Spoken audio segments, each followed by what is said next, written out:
ठ्याक्कै यो ड्यासबोर्ड यो पुरै आउने हो नि सलल पोखराको बाटोमा गाडी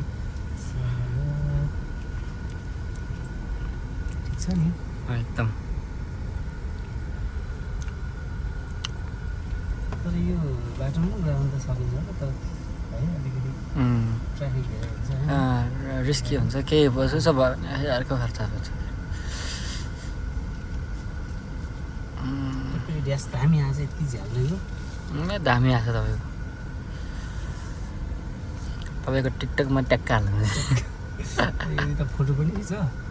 त्यसमा यतापट्टि सारी हुने फोटो नै आउँछ मलाई चाहिँ यो के लाग्छ भन्दा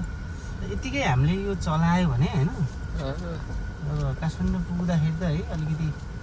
साह्रै थाकिन्छ होला है यसरी त छोए पनि देश चाहिँ जान्छ है यो भनेपछि यो इकोमा चाहिँ इकोमा नर्मल पावर नर्मल पावर हो हामीले स्कुटीबाट सक्दैन नि है